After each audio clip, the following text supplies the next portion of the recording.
Բարի երեկո, դուք դիտում եք բացահարթակը, այսօր իմ հյուրը քաղաքագետ Բարդուղ Գալստյանն է, բարև ձեզ։ Բարև ձեզ։ Եվ այսպես, անդրադառնանք ազգային ժողովի ընտրության արդյունքներին, հետո նաև կանդրադառնանք, որ տարբեր ուժեր դիմել են սահմանադրական դատարան, բայց հենց հարցազրույցի սկզբում, պարոն Գալստյան, գոհացուցիչ էր արդյոք ձեզ համար ընտրության արդյունքը, եթե մենք նաև հաշվի առնենք, որ ի սկզբանե քաղաքացիական պայմանագիրը ակնկալում էր սահմանադրական մեծամասնություն ունենալ, բայց հիմա ստացվում է, որ դժգոհ է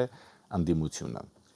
Նախ պետք է արձանագրել, որ այս ընտրությունները էականորեն տարբերվում են թե 21 թվականի ընտրություններից խորհրդարանական, թե առավել ևս 19 թվականի խորհրդարանական ընտրություններից, որովհետև այս անգամ խիստ նկատելի էր, արտահայտված էր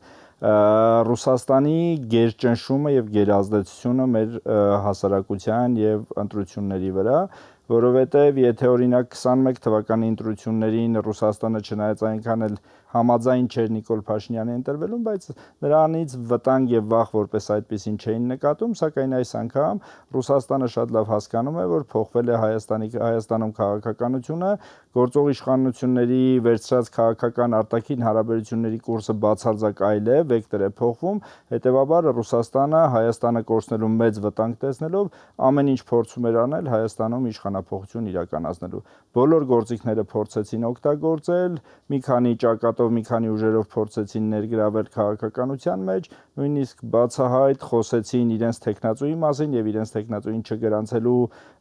վատ լուրը բարձրաձայնեցին, այսպես ասած, փորձեցին օգտագործել նաեւ Ռուսաստանում գտնվող բավականին մեծ թվով արտագնա աշխատանքի գնացած եւ այնտեղ ժամանակավոր բնակվող հայերի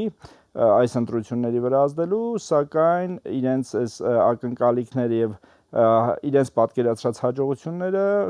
ի բարեբախտություն մեզ չտեսանք։ Չնայած գործող իշխանությունները եւս բավականին վատ եւ ծանր վիճակում էին եւ մի կերպ 50%-ի արգելքը հաղթահարելը դա խոսում է այն մասին, որ իշխանությունը իսկապես շատ բան ունի անելու եւ իշխանության թերացումներն ու սխալներն այնքան շատ են, որ ժողովուրդը նույնիսկ հասկանալով Ռուսաստանի բացասական ազդեցությունը եւ այդ ուժերի ոչ այնքան լեգալ եւ լեգիտիմ լինելու եւ ոչ այնքան առողջ ուժեր լինելու գործոնը փորձեցին զգալիորեն ձայն տալ այդ ուժերին։ Ես կարծում եմ, որ իշխանությունները գոնե այս 5 տարիներին սթափվելու եւ սթափ քաղաքականություն իրականացնելու ժամանակ պետք է ունենան, այլապես 26 թվականին 2031 թվականին մոռանալու են խորհրդարանում մեծամասնություն ունենալու մասին, մեղմ ասած։ Պարոն Գալստյան, դուք ասացիք Ռուսաստանը տարբեր մեթոդներով փորձել է ճնշումներ գործադրել Հայաստանի վրա, նկատի ունեք նաև այն, որ տնտեսվարողների նկատմամբ է այդ ճնշումները լինում, հաշվի առնելով, որ բազմաթիվ ապրանքատեսակներ, այսպես ասած, պատժամիջոցների տակ են սպահին Ռուսաստանի կողմից, այսինքն այնտեղ կարող է լինել եւ բանջարեղեն, միրգ, ոգելից խմիչքներ, ջերմուկ, այդ ամեն ինչը միտումնավոր արվեց նախընտրական этапում։ Իհարկե, միանշանակ, որովհետեւ եթե տրամաբանորեն դիտենք այս երևույթներին, կհասկանանք, որ այստեղ հայկական ապրանքների որակի մասին խոսք լինել չի կարող, չեմ կարծում, որ Ռուսաստանում ավելի որակյալ ծիրան կարող է մտնել երբևէ, քան հայկական ծիրաններ։ Զուտ նույն օրինակը բերեմ ծիրանի վրա։ Էլ չեմ ասում ծաղիկների հետ կապված մնացած սննդամթերքների, որոնք իրենց որակական հատկանիշներով, եթե նույնիսկ եվրոպական ստանդարտների չափանիշներին համապատասխան չէին, ապա ռուսական շուկայում վաճառվող մթերքներից լավագույններից կարող են համարվել հայկական արտադրանքը։ Հետևաբար դա ուղիղ քաղաքական նպատակ ուներ եւ քաղաքական ճնշում էր Հայաստանում տեղի ունեցող ընտրությունների վրա, սակայն կարծես թե չհասցրեցին, կարծես թե այնքան մեծ ազդեցություն չունեցավ այդ ճնշումները, որովհետեւ Հայաստանի արտադրողները, տնտեսության ոլորտի առաջատարները հասկացան, որ դա ժամանակավոր բնույթ կարող է կրել եւ չի կարելի մեր երկրի ինքնիշխանությունն ու պետականությունը փոխել այդ կարճաժամկետ եկամուտներ ստանալու այդ process-ի հետ։ Այդուամենայնիվ ավելի քան 5 միլիոն մարդ նախընտրեց իր ձայնը տալ ձեր ասած այդ այսպես կոչված ռուսամետ ուժերի օգտին, պարոն Գալստյան։ Այո, տվեց, որովհետև խնդիրը ոչ այնքան այն էր, որ նրանք կողմ էին ռուսական ազդեցության այս տարածաշրջանում, ոչ թե նրանք կողմ էին մեր երկրի ինքնիշխանության թուլացմանն ու կամ ոչնչացմանը, այլ պարզապես հակակրանք ունեն եւ չէին ընդունում գործող իշխանությունների քաղաքականությունը, հիմնականում արցախյան գործընթացների, հետագա դիրքորոշումների Արցախի հետ կապված եւ այլն, որոնք ժողովրդի որոշ մասի այդ 50% եւ միգուցե կամ ավել կամ պակասի մոտ բերել էին դժգոհություն, սակայն դրան զուգահեռ նաեւ ազդեց բավականին մեծ ընտրակաշառքների տարածումը, որի մասին բավականին տեղեկացված ենք համացանցից, տարբեր ուժերի, հիմնականում Ուժեղ Հայաստանի եւ Բարգավաճ Հայաստան կուսակցության մասին է խոսքը գնում, որոնք բավականին մեծ քանակությամբ ընտրակաշառքի դեպքեր են արձանագրել են իրավապահպանները։ Դուք դա ըստ մամուլի տեղեկությունների Իհարկե մամուլի տեղեկությունների, որովհետև դեռ վերջնական դատական վերջնական արդյունքներ չկան, որով կարելի է ենթադրություններ անել։ Իսկ այդ ձայնալսումները լրատվական դաշտում տեղի ունեցող եւ համացանցում ակնհայտ տարածում գտած այդ երևույթները խոսում են այն մասին, որ այո, իսկապես կաշառքի եւ մեծ գումարների տեղաշարժի մասին խոսք է եղել, եւ դա եւս Ռուսաստանի քաղաքականության ատրիբուտներից մեկն էր, որը իր ազդեցությունը թողել է այդ ձեր ասած 30 եւ ավել տոկոս ազգաբնակչության 300,000 եւ ավել ազգաբնակչության ձայն տալու, մյուս կողմին ձայն տալու վրա բնականաբար։ Մոտ 500,000։ Մոտ 500,000 թիվը սխալ ասացին։ Պարոն Գալստյան, ձեր ասած այդ ուժերը, որոնք դուք մատնանշեցիք, որ ըստ մամուլի տեղեկությունների ընտրակաշառք են բաժանել Ուժեղ Հայաստանը եւ Բարգավաճ Հայաստանը, այդուամենայնիվ այս պահին նաեւ մի քանի այլ ուժեր ընտրության արդյունքները վիճարկում են Հայաստանի Հանրապետության Սահմանադրական դատարանում։ Բնական է, հանգիստ նստել չեն կարող, որովհետև հրամանը հյուսիսից այդպես է տրված, որ Հայաստանում համենայն դեպս քաղաքական դաշտը պետք է մնա լարված, Հայաստանում ամեն ինչ պետք է արվի, որ նորմալ քաղաքականություն չվարվի, որովհետև Ռուսաստանն այս պահին այնքան ծանրաբեռնված է եւ վատ վիճակում, որ անմիջապես Հայաստանով զբաղվել իրենց պատկերացմամբ չեն կարող եւ Հայաստանում գտնվող իրենց միսիոներները, իրենց էմիսարները փորձելու են իրենց չարած գործը շարունակել Հայաստանում, որը կարծես թե դեռ ստացվում է նրանց մոտ, սակայն ես կարծում եմ, որ Սահմանադրական դատարանը, չեմ ուզում պատասխանատվություն վերցնել, իրավական պատասխանատվություն վերցնել եւ փորձել պատասխանել Սահմանադրական դատարանի փոխարեն ընտրությունների արդարացիության չափի մասին արտահայտություն անել, սակայն ես կարծում եմ, որ Սահմանադրական դատարանը մերժելու է նրանց բողոքը եւ խորհրդարանը ձևավորվելու է այն ենթատեքստով, որով եւ ձևավորվել է խորհրդարանական համամասնությունները ըստ տոկոսային հարաբերության։ Բայց տեսեք, նույն Բարգավաճ Հայաստանն ասում է, որ ինքը կարող էր հաղթահարել այդ պահանջվող 4%-ի շեմը, պարզապես այստեղ միտումնավոր փորձել են փոշիացնել իրենց ձայները։ Իսկ եթե միտումնավոր փորձել են փոշիացնել, ինչու Բարգավաճ Հայաստանը եւ ոչ միայն Բարգավաճ Հայաստանը սկսեց բարձրաձայնել, այսպես ասած, վայրահաշ տալ այն երևույթին, որ այդ նույն ընտրատարածքներում, որը իրենց պատկերացմամբ վիճելի է, որտեղ եւ կորցրել է Բարգավաճ Հայաստանը 2-300 ձայն, այդ նույն ընտրատարածքներում զինվորների քվեարկության մասին բարձրաձայնեցին եւ պահանջեցին այդ չեղյալ համարել այդ ընտրատարածքի քվեները, որից հետո հասկացան, որ սխալ են գործել, հիմա հակառակ process-ն են իրականացնում։ Իշխանությունները գնացին նրան, կենտրոնական ընտրական հանձնաժողովը գնաց նրան, չեղարկելու այդ ընտրատարածքներում քվեների լեգիտիմությունը, այսինքն չեղյալ համարելով այդ 3 ընտրատարածքը, որտեղ եւ պարտվել էր իրենց պատկերացմամբ պարտվել է Գագիկ Ծառուկյանը։ Մենք այստեղ միայն խոսում ենք այդ քվեարկության մասին, բայց եթե հանկարծ որոշ ժամանակ հետո բացահայտվեն այն մեծ թվով ընտրակաշառքներով ձայն տված քաղաքացիների թվերը, այդ դեպքում ըստ ձեզ ինչ է լինելու այդ կուսակցությունների եւ այդ դաշինքների ընտրացուցակներում, այսինքն եւս պետք է պակասեն այդ թվով քանակ այդ չափի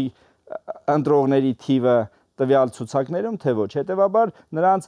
հետո այստեղ մի ավելի կարևոր բան կա, նայած ովքեր են պայքարում արդարության համար։ Արդարության համար պայքարում են այն ուժերը, որոնք տարիներ շարունակ բացարձակ որևէ կապ չեն ունեցել արդարության հետ, արդար ընտրությունների հետ, թափանցիկ ընտրությունների հետ եւ այսօր արդարություն են պահանջում կենտրոնական ընտրական հանձնաժողովից։ Այսինքն բոլորս գիտենք, թե Բարգավաճ Հայաստանը տարիներ շարունակ ինչպես է խորհրդարան մտել, ինչ ընտրակաշառքներ բաժանելով է մտել, տեսել ենք, թե Ռոբերտ Քոչարյանի ուժերը, նաև Դաշնակցությունը ինչ մեխանիզմներով է խորհրդարանում տարիներ շարունակ աթոռներ զբաղեցրել, հետևաբար խոսել արդարությունից այն ուժերի բերանից, որոնք բացարձակ նորից եմ կրկնում կապ չունեն արդարության հետ, մեղմ ասած ծիծաղելի է։ Բայց անգամ Ռուսաստանից են հնչում հայտարարություններ, այդ թվում վերջերս Դմիտրի Մեդվեդևը այսպիսի մի հայտարարություն արեց, մոտավորապես այսպես, որ Հայաստանում ճնշումներ են իրականացվում ընդդիմության առաջնորդների նկատմամբ, վերջերս հենց նկատի ուներ օրինակ Գագիկ Ծառուկյանին, որ հետապնդման է ենթարկվում այս պահին հենց Գագիկ Ծառուկյանը։ Սա եւս իշխանությունների մեծ բաց թողումն է եւ մեծ սխալն է, բացահայտ կարող եմ ասել, որովհետեւ տարիներ շարունակ իշխանությունը շատ լավ գիտեր Գագիկ Ծառուկյանի անցած ճանապարհի մասին, նրա հանցագործությունների, իրենց ձևակերպմամբ հանցագործությունների եւ գործողությունների մասին, որոնց առաջ կարծես թե աչք է փակել, ականջ է փակել, որը հիմա փորձում է բարձրաձայնել եւ իրավական գործընթաց սկսել այդ ուղղությամբ, որը բերում է այո Ռուսաստանի եւ ոչ միայն Ռուսաստանի, նաեւ Հայաստանում գործող ընդդիմություն կոչված այդ թիմի բերանը լեզու դնելուն, որովհետեւ նրանք այո իրավունք ունեն խոսելու, որովհետև Գագիկ Ծառուկյանը 21 թվականից մինչև 2026 թվականը բավականին երկար ժամանակ էր, որ պետք է պատասխան տար իր արածների համար, այլ ոչ թե հիմա նոր պետք է քաղաքական կամ իրավական գործընթաց սկսվի, որը քաղաքական ենթատեքստ կրող է կարծես թե։ Բայց դուք ձեր խոսքում ասացիք, որ Ռուսաստանի այսպես ասած թեկնածուն Սամվել Կարապետյանն էր եւ իրենք չէին էլ թաքցնում։ Հենց զրույցի սկզբում այդպես ասացիք, բայց այդուամենայնիվ հիմա ասում եք, որ Ռուսաստանի աջակցությունը նաեւ Գագիկ Ծառուկյանն էլ ունի։ Իշխանությունը շատ հաճախ այս քարոզարշավի ժամանակ օգտագործում էր եռագլուխ տերմինը, այսինքն բոլորիս հասկանալի էր, որ նրանք փորձում են հասկանալով, որ միանձնյա խորհրդարանում մեծամասնություն ունենալ չեն կարող, փորձում էին Գյումրիի երկուսի տարբերակ օգտագործել, այսինքն տարբեր ճակատներով փորձել ձայներ փախցնել, մեծամասնություն ունենալ 50 եւ ավել տոկոս ձայն ունենալու դեպքում խորհրդարանում կոալիցիայով ձևավորել իշխանություն, որը չստացվեց նրանց մոտ, որը կարծում եմ եւս 5 տարի հետո չպետք է ստացվի, որովհետեւ Հայաստանում կարիք կա եւ նկատելի է նոր քաղաքական process-ների եւ նոր քաղաքական առողջացման գործընթաց, որի դեպքում, որի արդյունքում այն ուժերը, որոնք տարիներ շարունակ փորձել են հյուսիսի ազդեցությամբ Հայաստանում քաղաքական ելևէջներ ձևավորել, այլևս նկատելի չեն լինելու գոնե 5 տարի հետո։ Մինչև նոր քաղաքական, այսպես ասած, ուժերի ձևավորման անցնելը, պարոն Գալստյան, տեսեք, ամեն դեպքում այս պահին ընդդիմությունն է վիճարկում սահմանադրական դատարանում ընտրության արդյունքը։ Մենք ասում ենք, որ ընտրակաշարք են բաժանել տարբեր ուժեր կամ խոստացել են ընտրակաշարք, բայց այդուամենայնիվ հենց այդ նույն ընդդիմությունն է այսօր դժգոհ ընտրության արդյունքից եւ այսօր վիճարկում է այդ նույն ընտրության արդյունքը ու նաեւ հայտարարում, որ իշխանությունն է վարչական ռեսուրս օգտագործել ընտրությունների ժամանակ։ Այսինքն վարչական ռեսուրս օգտագործելը նայած ինչ նկատի ունեն։ Եթե օրինակ նախարարն ու փոխնախարարը գնացել են քաղաքացիական պայմանագիր կուսակցությանը ձայն տալու, դա չի նշանակում, որ վարչական ռեսուրս է օգտագործվել, բայց ես եւս լինելով պետական աշխատող, պետական հիմնարկում աշխատող, ազնիվ խոսք չեմ տեսել որևէ ճնշում, որևէ նույնիսկ ցուցում ընտրությունների մասնակցության ուղղվածությունը կողմնորոշելու եւ նույն առավել եւս պարտադրելու։ Ես կարծում եմ, որ այդ պետական ռեսուրս օգտագործել տերմինը բավականին վերացական տերմին է եւ որևէ մեկը չի կարող ռեալ բացատրել եւ հասկացնել, թե ինչ է նշանակում պետական ռեսուրս օգտագործելը։ Բնականաբար պետական բարձր պաշտոն զբաղեցնող անձինք, որոնք այս տարիներին ունեցել են բավականին հնարավորություններ պետական պաշտոններում, այդ մարդիկ պետք է ընտրեին քաղաքացիական պայմանագիր կուսակցությանը։ Չեմ կարծում, որ մարդը պետք է բարձր աշխատավարձ ստանալով պաշտոն զբաղեցներ այս իշխանության օրոք եւ գնար ընտրեր, ասենք, Գագիկ Ծառուկյանի կուսակցությանը։ Այսինքն, եթե դա դիտարկում են որպես ռեսուրսի օգտագործում, կարծում եմ չարաչար սխալվում են։ Պարոն Գալստյան, դուք եղել եք Ղարաբաղի նախկին նախագահ Արայիկ Հարությունյանի խորհրդականը եւ այսպեսի մի հարց եմ ուզում տալ, այն ժամանակ, երբ եղավ վերջին ընտրությունն Ղարաբաղում, նախագահի ընտրության մասին է խոսքը, հետո երբ եղավ արդեն Ղարաբաղի լուծարումը, շատ հաճախ ասում են, որ դրանում մեղավոր են հենց այդ նույն ընդդիմադիր ուժերը, էլի այսպես կոչված ռուսամետ ուժերը։ Դուք ինչ որտեղ սցենարի կրկնություն կամ հավանականություն տեսնում եք Հայաստանի դեպքում։ Իհարկե, որովհետև Ադրբեջանը այն ժամանակ նույնիսկ արձագանքներ էր հաղորդել, որ չփորձեք քաղաքական որևէ փոփոխություններ եւ քաղաքական գործընթացներ սկսել Արցախում, որը ձեր պատկերացմամբ լեգիտիմության նշույլ կտա Արցախին որպես պետության, սակայն այստեղի իշխանությունները, կարծում եմ նաև ռուսական ցուցումով, արեցին ամեն ինչ, որպեսզի այդ process-ներն արագացնեն եւ Արցախը հայաթափվեր։ Ես հիշում եմ, երբ 2022 թվականին Հայաստանի ղեկավարությունը իդեմս Նիկոլ Փաշինյանի հայտարարեց, որ նշաձող պետք է իջեցնենք, որպեսզի չկորցնենք Արցախահայությանը չփորձենք վտանգի տակ դնել եւ Արցախը չդատարկել, չհայազրկել, չգիտես ինչու ամեն ինչ արվեց այստեղի նախկին իշխանությունների կողմից եւ նաեւ Արցախի նախկին իշխանությունների կողմից, ճնշում գործադրելով գործող իշխանությունների վրա Արցախում այդ պահին գործող իշխանությունների վրա, որպեսզի հանկարծ որևէ հետքայլ չկատարվի եւ այնտեղ ես հիշում եմ միտինգներ արվեցին Ռուբեն Վարդանյանի կազմակերպած նաեւ նախկին նախագահների օժանդակությամբ եւ միջնորդությամբ, որոնք ցույց էին տալիս, թե Արցախը անկախ է, մենք ամեն ինչ հետ ենք բերելու եւ այլն, որը բնականաբար ավելի խնդիրներ առաջացրեց հետագայի համար եւ մենք 23 թվականին ցավոք կորցրեցինք Արցախը վերջնականապես։ Հիմա այդ նույն սցենը, որովհետեւ ես հիշում եմ, որ նախընտրական քարոզարշավի ժամանակ քաղաքացիական պայմանագրի անդամները հայտարարում են, որ մենք ընտրում ենք անկախության եւ ինքնիշխանության կորստի մեջ ընտրություն ենք կատարելու եւ հիմա այդ սցենարի կրկնություն, հավանականություն դուք տեսնում եք, որ կարող էր եւ ասենք ռուսամետ ուժերը այնպես անեին, որ Հայաստանը զրկվեր ինքնիշխանությունից։ Ես ոչ թե մտածում եմ, ես վստահ եմ նույնիսկ, որ Ռուսաստանի ազդեցության այստեղի մեծացումը բերելու էր Հայաստանի ինքնիշխանության կորստի կամ գոնե նվազեցմանը։ Այսինքն Հայաստանը եթե սիմվոլիկ մնար էլ որպես անկախ պետություն, այն որպես անկախ գործոն, անկախ սուբյեկտ, որպես այդպիսին տարածաշրջանում չէր լինելու եւ լինելու էր Ռուսաստանի գերազդեցությունը այս տարածաշրջանում եւ այն Ռուսաստանի, որն այսօր նույնիսկ իր հարցերը չի կարողանում լուծել։ Դուք ձեր խոսքում ասացիք, որ նոր, այսպես ասած, ուժերի,